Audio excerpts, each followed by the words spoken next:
It was discovered in a forgotten archive beneath a crumbling monastery, its leather binding cracked like dried skin, its pages brittle with age yet pulsing with a strange warmth, as though they remembered being alive. The monks had no record of its origin. No author's name adorned its cover, no title, only a symbol etched faintly into the front, an open eye floating over a descending feather. And when the first words were read aloud, the air reportedly changed. Time seemed to dilate. Birds fell silent. Clocks stopped ticking.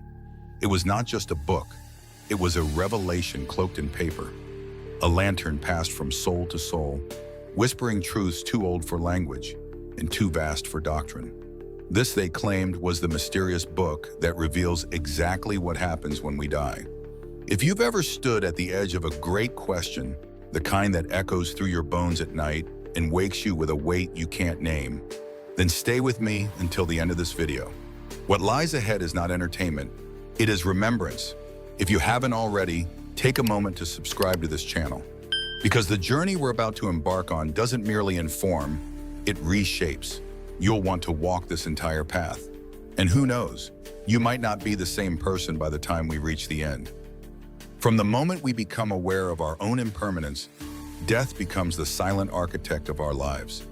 It builds the walls of our fear, carves the corners of our purpose, and fuels our insatiable hunger for meaning.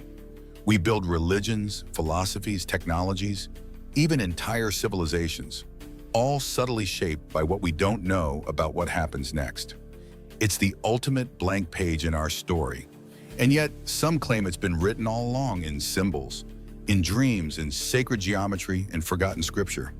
This mysterious book dares to lift that veil, but it does so in a way unlike any religious text or scientific treatise. It doesn't seek to persuade with evidence or dogma. It doesn't offer comfort in the form of familiar platitudes. Instead, it speaks in a tone both intimate and alien, like a voice you recognize but cannot place. The book claims that death is not the opposite of life, but its mirror. And in that reflection, everything distorted becomes clear. Every question reverses itself into a door. Reading it, one does not feel as though they are acquiring knowledge, but remembering it, as if some part of the soul, long buried beneath calendars and credentials, has been waiting for these words to surface. The book doesn't scream. It hums. It hums like the stars when you close your eyes at night. It hums like a name you almost remember. It hums like truth, not cold, sharp, and final, but warm, fluid, and infinite. And it doesn't begin with an answer. It begins with an image. A river that flows upward, a child's face dissolving into light, a key that only appears once you stop looking for it. These aren't metaphors in the usual sense. They are experiences encoded in metaphor, designed to bypass the intellect and land directly in the heart's forgotten archive. It becomes clear as you read that this book wasn't written for the mind. It was written for the soul. And its purpose is not to pacify you with comforting visions of pearly gates or reincarnated do-overs. Its purpose is to awaken your cosmic memory, to remind you that you are not moving toward death. You are returning through it. Many readers report strange synchronicities after reading even a few passages. Dreams shift. Time behaves unusually. Loved ones who've passed begin appearing, not as ghosts, but as quiet presences weaving into daily moments. One reader described hearing her late mother's laugh in the rhythm of wind chimes. Another claimed a recurring childhood nightmare stopped entirely after reading the chapter called The Softening of the Body. None of these phenomena are declared as proof by the book itself. The book never seeks to prove. It simply unfolds. Its structure is nonlinear, as though it mimics the very journey it describes, a spiraling ascent rather than a straight path. Themes recur like constellations, each time with a new orientation, as if guiding you to see the same truths from deeper and deeper angles. The experience is less like reading and more like orbiting, revisiting insights that transform as your vantage point evolves. The message is profound in its simplicity. You are not the end product of your biology. You are not your name, your story, your mistakes, or even your memories. You are a current moving through the vessel of form, an ancient echo wrapped in a temporary garment. And death? Death is not the cessation of you. It is the unfurling, the unbinding, the release. But the book does not romanticize death either. It warns that clinging too tightly to the identity you wear in this life creates a turbulence during the transition. It likens this to a moth trying to carry its cocoon into the sky. There must be surrender.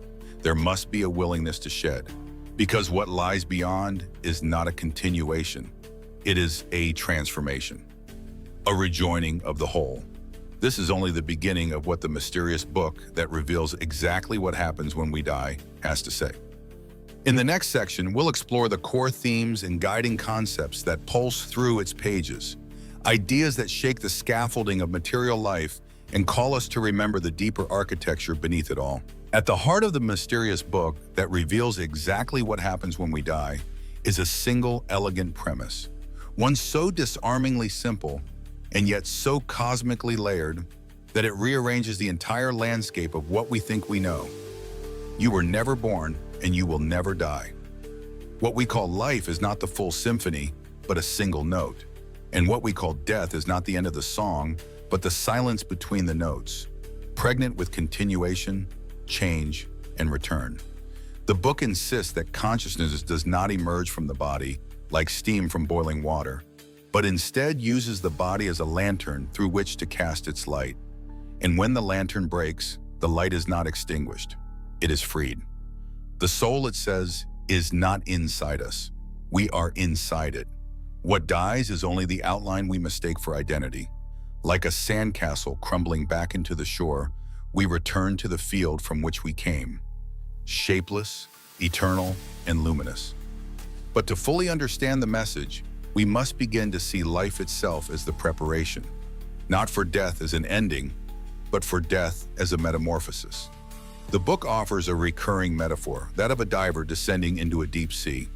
The diver, armored in gear, begins to believe that the weight of the suit is part of who they are. But in truth, the suit is only a vehicle, an interface for navigating a foreign dimension. When the diver resurfaces, the gear is left behind. The pressure lifts, the air is different. The sky returns, life then is the descent. Death is the resurfacing. Throughout the book, death is described not as one singular event, but as a sequence, a gradual thinning of the veil, not a sudden rupture. It begins, the text says, even before the final breath, a loosening of the energetic cords, a shift in perception. For some, colors begin to intensify, sounds become more resonant. Time either stretches or dissolves altogether. For others, memories flash not in a linear reel, but in a holographic cascade, each moment woven into all others, revealing how every breath, thought, and gesture created ripples in an unseen ocean. This life review, as it's often called in near-death literature, is portrayed in the book as not merely a retrospective, but a revelation, not a judgment, but a mirroring. You see not just what you did, but how it felt to those around you. You become the weaver and the thread, the singer and the listener. The boundaries dissolve. Every act of kindness, every moment of cruelty, every word left unsaid, they do not accuse, they reflect. And in that reflection, the soul grows. One of the core themes that repeats like a sacred mantra is the idea of remembrance. The book does not introduce new beliefs, it reminds. It brings into consciousness what the soul already knows, but what the waking mind has forgotten.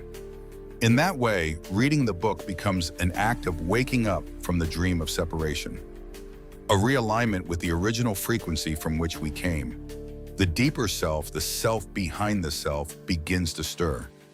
Another striking concept is the portrayal of the afterlife, not as a static destination, but a dynamic continuum of planes, each tuned to different vibrational frequencies, like radio stations of the soul.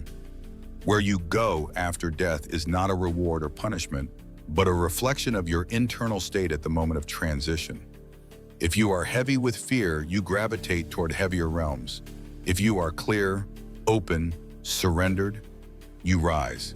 It is not a hierarchy in the moral sense, but a resonance like music returning to its key. This introduces the concept of soul gravity, a term used by the book to describe how attachments, regrets, Unresolved wounds and unspoken truths act as anchors. These are not sins in a theological sense, but energies in motion, and they must be resolved, not erased. The more you carry, the harder it is to ascend. But ascension is always possible because consciousness is always in motion. Even in the realms beyond death, evolution continues. There is no final resting place, the book insists, only layers of reality, each more transparent than the last. The closer you move toward the source, the more fluid your identity becomes. Eventually, even the idea of you dissolves, not in a nihilistic void, but in a return to unity so complete it can no longer be named. The soul becomes a note in the divine chord, a ripple that merges with the ocean and still somehow sings. Interwoven throughout these concepts is the deeper contrast between illusion and truth. Life is described as a sacred forgetting, a descent into density, a necessary amnesia that allows consciousness to experience itself in limitation. Without forgetting, the joy of remembering would lose its meaning. Death, then, is not a defeat, but a return to clarity, a chance to remember again what you are and always have been. But that remembering is not automatic. That's the caution woven into the pages. Just as sleepwalkers can stay asleep even while dreaming, the soul can remain in a fog even after death, wandering, confused, clinging to old stories. That is why the book emphasizes the greatest preparation for death is not the stacking of beliefs or rituals. It is the practice of awareness, the art of letting go, the surrender to what is rather than what the mind demands. And this perhaps is the heartbeat of the book's philosophy, that death is not a punishment or escape, but a mirror that does not lie, a mirror that does not scold, a mirror that waits until you are ready to see yourself entirely. Having explored these essential pillars, we now approach the part of the journey where meaning is not told but shown. In the next section, we will enter the realm of allegory, myth, and parable, where truth is encoded in story and symbols become the keys that unlock the eternal.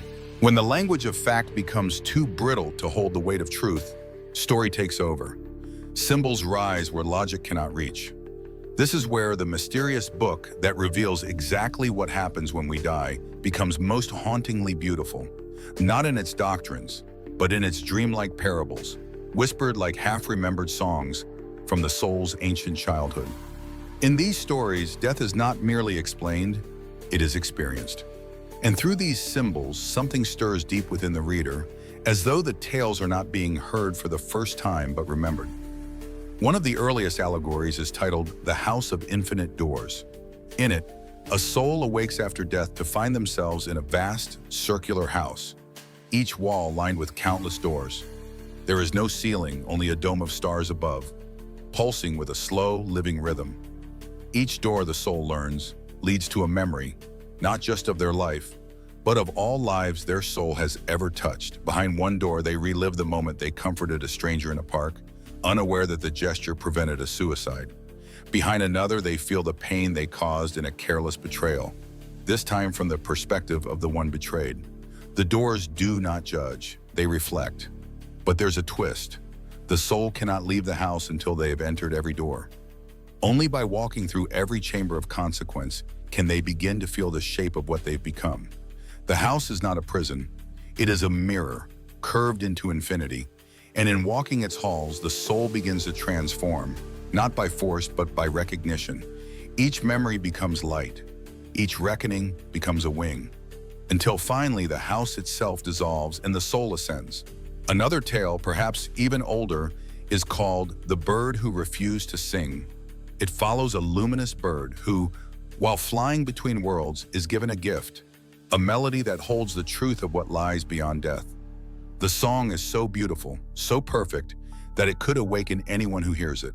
But the bird, afraid of what the song might reveal, hides it deep within itself and chooses silence. It flies across lifetimes, through cities of noise and valleys of grief, its wings gathering dust. At last, in a moment of stillness, surrounded by death and decay, it opens its beak to cry not in song, but in sorrow. And in doing so, the melody escapes. It had been waiting all along, not for the bird to understand it, but to release it. The moment it sings, the world around it transforms into light. The trees remember their roots in heaven, the mountains inhale, and the bird, no longer a bird, dissolves into a current of sound that wraps itself around the sleeping cosmos, awakening dreamers one by one. This parable, the book suggests, is our story. We are the bird. Life gives us the melody, the truth of what we are, but fear keeps us silent. Death, in this view, is not the punishment for silence, but the moment we finally let the melody go. Another recurring symbol throughout the book is that of the bridge of threads. In one chapter, a soul is described standing at the edge of a vast abyss, black, starless, silent. On the other side, a luminous field glows with golden light, but there is no path, no obvious way across. Then the soul begins to remember. Every act of love they committed in life becomes a single glowing thread. Every moment of genuine presence becomes another. These threads weave themselves into a bridge, fragile, trembling, but real. What's striking is that no one builds this bridge for the soul. It is not gifted by a deity or carved by angels. It is self-made, yet unknowingly so. The soul often doubts it can walk across, but the more they trust, the stronger the bridge becomes. In the story's climax, the soul steps forward, and the threads beneath their feet surge with light. Each step of courage becomes a beam. Each step of fear surrendered becomes a wing. They do not cross the bridge by force. They are carried by the remembrance of who they were when they forgot to be afraid. And then there is the final tale, a short but potent one, whispered near the end of the book, entitled The Clay Jar. It tells of a hand shaped by a divine artist, placed in the middle of a dusty village. The villagers adore it, polish it, even fight wars over who owns it. But one day the jar cracks. Everyone panics. Some try to repair it with gold. Others try to cover the crack with paint. But nothing works. Finally, a child, unburdened by the need to preserve, leans in and whispers through the crack, and the jar speaks back. Inside the jar was a voice, a light, a consciousness patiently waiting for the form to fail so it could be free again. The crack did not ruin the jar. It revealed its purpose. Death, the book implies through this parable, is not the loss of beauty, but the fulfillment of it. It is through the fracture that the light escapes. These narratives are not meant to be interpreted literally, nor explained with finality. They are koans, paradoxical doorways through which the rational mind is gently bypassed so that the inner self can awaken. And within each symbol lies a mirror. These stories are not about others. They are about you, about all of us, about the eternal choreography of hiding and revealing, dying and remembering. In this way, the book does not just tell you what happens when we die. It shows you, layer by symbolic layer, it lifts the veil, not by force but by invitation. The soul recognizes itself not through data, but through archetype, through beauty, through the quiet knowing that comes not from thought, but from resonance. With these symbolic narratives laid bare, we now turn to what many consider the most grounding section, how these revelations ripple into the world of clocks, commutes, emotions, and choices. What does it mean for us, here, alive, breathing, to hold such knowledge? What happens when a truth so vast it reconfigures your view of death begins to inform how you live? That is the real question the book quietly plants within the reader.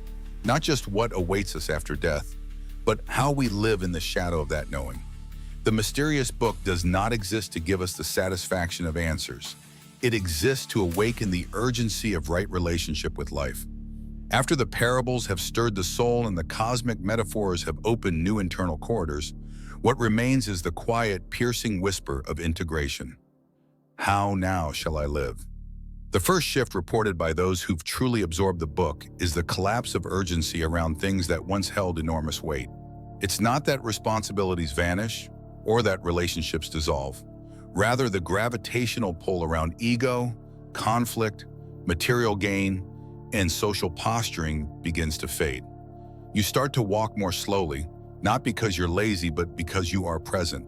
You begin to listen, not to respond, but to hear. You start noticing moments between moments, the soft space where life actually lives. The book describes daily life as a kind of lucid dream, real but not ultimate. It doesn't diminish the world, it deepens it. Colors sharpen, silences speak louder. People appear less as roles and more as echoes of the same eternal self wearing different masks. Arguments lose their fuel. Status becomes transparent. You find yourself walking through a marketplace of illusions with your soul's eyes open. One passage of the book speaks of the transparent day, a day in which you behave exactly as you would if you knew you had 24 hours left on Earth, but without the fear, only clarity. It challenges the reader to live one day like that, just one, not as a test of mortality, but as a realignment of priorities. And what happens in that transparent day, readers often say, changes everything. The phone call made that was previously avoided. The apology whispered without expectation. The art created just for the beauty of it. The boundary finally spoken. The joy felt without needing to earn it. From a practical standpoint, one of the most profound implications of the book is the way it reframes relationships. When you truly hold the idea that everyone you love, and even those you despise, are souls on a shared pilgrimage through lifetimes, temporary conflict becomes less terrifying. You begin to ask new questions. What is unresolved here? What are we trying to learn through each other, not from each other? Forgiveness no longer feels like surrender. It becomes remembering that none of this is permanent, and therefore all of it is sacred. This doesn't mean you abandon discernment or excuse harm. It means you see through it. You learn to protect your peace without hardening your heart. You begin to hold others, not tightly or fearfully, but gently, as fellow travelers through the fog. You know they may leave. You know you will too. But the leaving is not the end. It's simply the next unfolding. Work too becomes transformed. The question shifts from how do I succeed to how do I serve the whole through this task? Whether you are sweeping a floor, painting a canvas, raising a child, coding an algorithm, or healing a wound, the purpose behind the action starts to matter more than the reward. The book gently nudges the reader to view every act as a vibration, something that either harmonizes or distorts the world's music. Once you grasp that, it becomes impossible to live unconsciously for long. Time becomes less oppressive. Rather than a ticking clock that carries you toward a final stop, it becomes a brushstroke, painting scenes of your soul's expression. You no longer need to make the most of your life out of fear. You begin to naturally inhabit your moments. You show up more fully, not because you must, but because you can. Another striking implication is how we treat the body. The book reminds us, the body is not you, but it is sacred. It is the lantern, not the light, but honor the lantern. Feed it not with obsession, but with reverence. Move it not for vanity, but for vitality.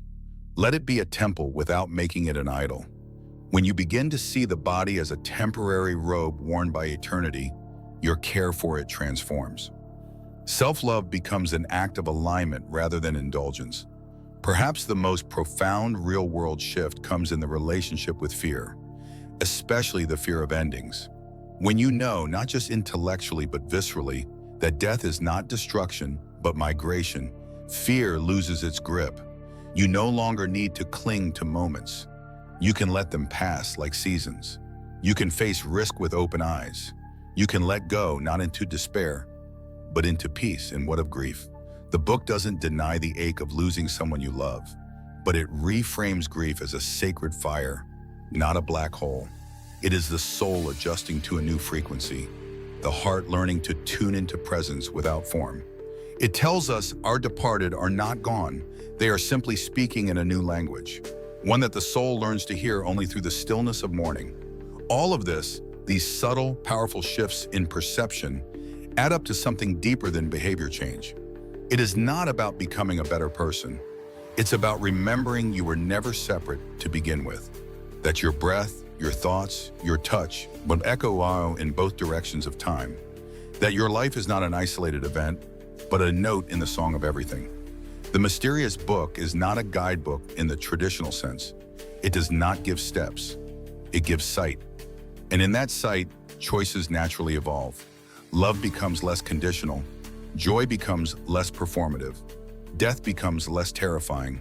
And life life becomes luminous.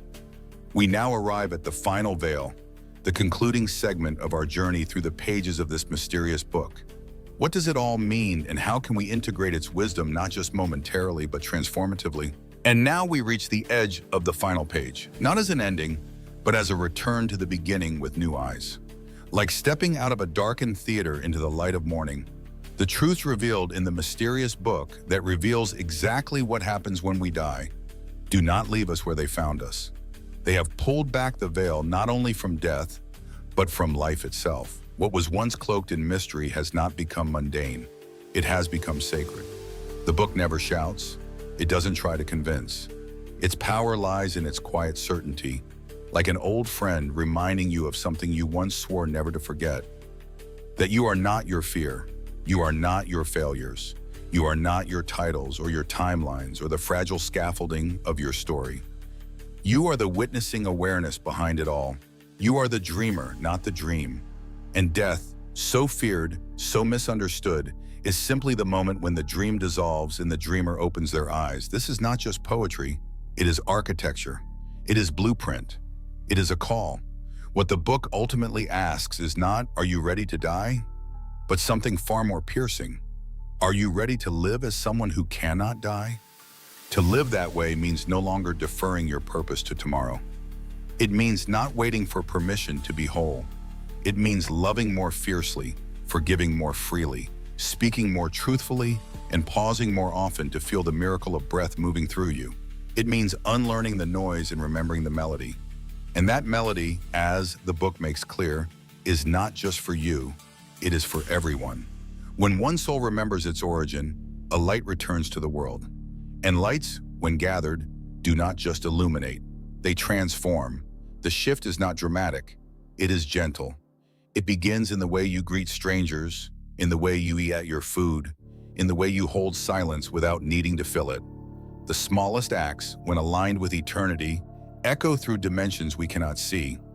This is what the book really reveals. Not only what happens when we die, but what becomes possible when we truly live. Because in the end, the question is not where we go when we die. The question is, who are we when we no longer fear going? In the book's final passage, perhaps its most cryptic yet clear, it says this: you are the lantern and the light, the wish and the sea, the voice and the silence it returns to. Death is not the door, you are. Open, and all things pass through. And so we are left not with a doctrine, but with an awakening. Not with a manual, but with a mirror. Each of us must decide whether to look. Each of us must decide whether we will live lives that honor the truth we now glimpse. Will we keep pretending this is all random? That time is master and endings are final? Or will we dare to live as if we remember, clearly, fully, irrevocably, that we are fragments of forever walking through form? If this journey through the book has stirred something in you, if you feel a gentle shift, an inner stillness, or even a haunting question you can't quite name, let it stay, let it grow. Let it change the way you speak, the way you create, the way you love, and the way you meet both life and death from now on. Because when all the pages are closed and the ink fades and the stories end, what remains is the eternal hum of remembrance, a sound older than language, deeper than doubt, and more enduring than any fear you've ever carried. That sound is you, and you are still becoming.